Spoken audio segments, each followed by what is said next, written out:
नमस्कार दोस्तों, आज हम ब्राह्मण विरोध की कुटिलताओं के एक और पहलू पर बात कर रहे हैं। जब एक खास किस्म के नैरेटिव का निर्माण करना हो तो एक कल्पकथा ही काफी है। दूसरी बहुत सी कथाएं एक भीड़ है, एक संख्या है।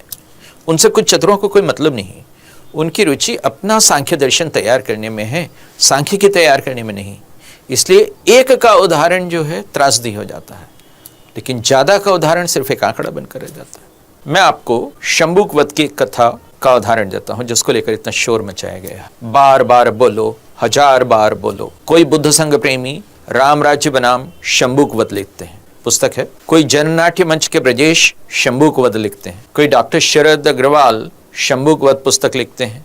कोई अमर विशारद रुका हुआ फैसला शंबुक वध लिखते हैं और उसे समर्पित करते हैं उन पेरियार ललाई सिंह व रामावतार पाल को, जिन्होंने मिलकर एक नाटक शंबुक वध लिखा। आरवी सुमन शंबुक का बलिदान लिखते हैं। बहुजन कल्याण प्रकाशन जो है वो एक पुस्तक जारी करता है, राम राज्य न्याय शंबुक मुनि बलिदान। और ऐसी बहुत सी पुस्तकें हैं जिनमें से कई तो शुद्ध एजेंडा वाहिका प्रतीत होती हैं। लेख भी बहुत सारे हैं, कविताएं भी बहुत सी हैं। जैसे ओम प्रकाश वाल्मीकि जी की एक कविता है, जब भी मैंने किसी घने वृक्ष की छांव में बैठकर घड़ी भर सुस्ता लेना चाहा, मेरे कानों में भयानक चित्कारें गूंजने लगी, जैसे हर टहनी पर लटकी हो लाखों लाशें, जमीन पर पड़ा हो शंबुक का कटा सिर। मैं उठकर भागना चाहता हूँ, शंबुक का सिर मेरा रास्ता रोक लेता है। चीख चीख के कहता है, युगों युगों से पेड़ पर लटका हूँ, बार बार राम ने मेरी हत्या की है। इस बार बार शब्द पर ध्यान दीजिए, इसकी हम आगे भी चर्चा करेंगे। अब आप एक दूसरी कविता सुनिए, ये संतलाल करुण जी ने लिखी है और इसमें वही ब्राह्मण विरोध की जो मैं बात कर रहा था। पंडितों की दृष्टि में शंबुक का सिर मेघनाथ के सिरसा नहीं था, न ही कुंभकर्ण के सिरसा, न ही रावण के सिरसा। पंडितों ने राम कथा वटवृक्ष के नीचे रावणों के सिरों को श्रद्धा सम्मान सहित दफनाया, पर शंबुक की खोपड़ी को नीच बता उसी वटवृक्ष पर टांग दिया।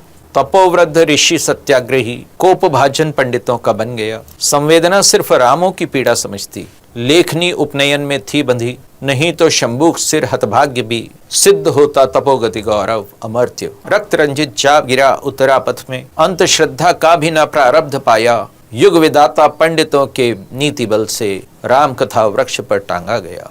तीसरी कविता भी मैं सुनाता हूँ आपको, और ऐसी बहुत सारी हैं, लेकिन इस पर अंत करूंगा। इसके लेखक कमल भारती। शंबुक, हम जानते हैं कि तुम इतिहास पुरुष नहीं हो, वरना कोई लिख देता तुम्हें भी पूर्व जन्म का ब्राह्मण, स्वर्ग की कामना से राम के हाथों मृत्यु का याचक। लेकिन शंबुक, तुम इतिहास का सच हो, राजतंत्रों में जन्मती असंख्य दलित चेतनाओं का प्रतीक, व्यवस्था और मानव के संघर्ष का बिंब। शंबुक, तुम हिंदुत्व के ज्ञात इतिहास के किसी भी काल का सच हो सकते हो। शंबुक, जो तुम्हारा नाम नहीं है, घृणा का शब्द है जो दलित चेतना को व्यवस्था के रक्षकों ने दिया था। शंबुक, हम जानते हैं तुम उल्टे होकर तपस्या नहीं कर रहे थे, जैसा कि वाल्मीकि ने लिखा है। तुम्हारी तपस्या एक आंदोलन थी जो व्यवस्था को उलट रही थी। शंबुक, हम जानते हैं तुम्हें सदेह स्वर्ग जाने की कामना नहीं थी, जैसा कि वाल्मीकि ने लिखा है। तुम अभिव्यक्ति दे रहे थे राज्याश्रित अध्यात्म में उपेक्षित देह के यथार्थ को।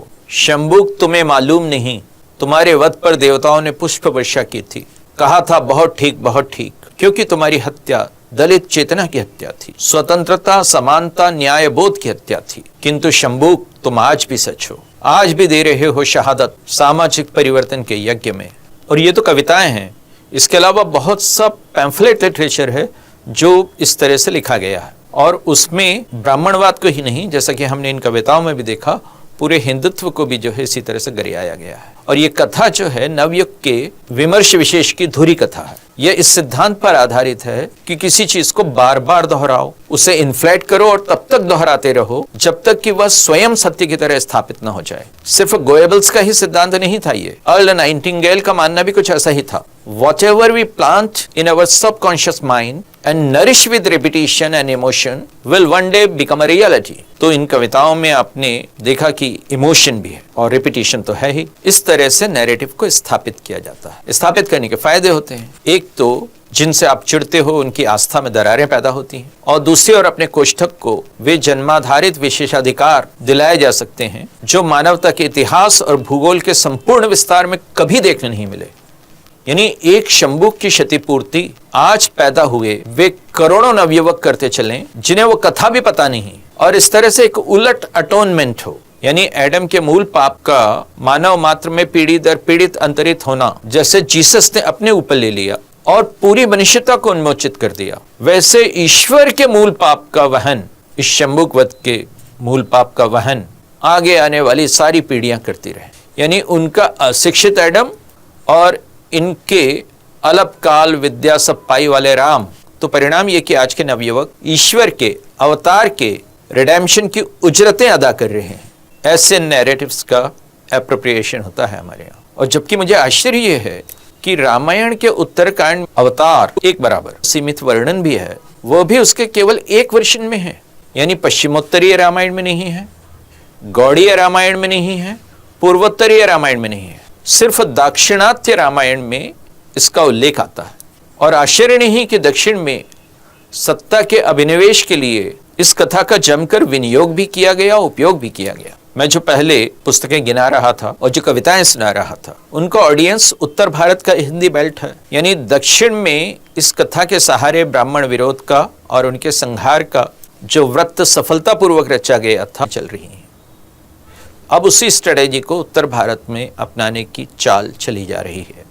और इस नैरेटिव की दिशाओं को समझे बिना जो लोग इस कथा के संदर्भ में कुछ अपनी तरफ से दूसरी कार्यवाहियां भी करते हैं, उनकी भी अपनी विडंबनाएं हैं। कुछ लोग इस प्रसंग में राम का दोष ब्राह्मणों पर मढ़ देते हैं और राम को मुक्त कर देते हैं। यानी वर्णगत घृणा के एजेंडे को सुरक्षित रखते हुए राम के प्रति जन श्रद्धा के मद्देनजर थोड़ी सी रियायत कर देते हैं कि राम ने स्वयं नहीं किया था, ऐसा उनकी आत्म प्रेरणा से नहीं हुआ था, ये तो उनके पीछे ब्राह्मणों का दबाव था। पर इससे इस कथा के आधुनिक युग में जो फुगावे के सारे रणनीतिक लक्ष्य हैं वो अनकंटेस्टेड रह जाते हैं।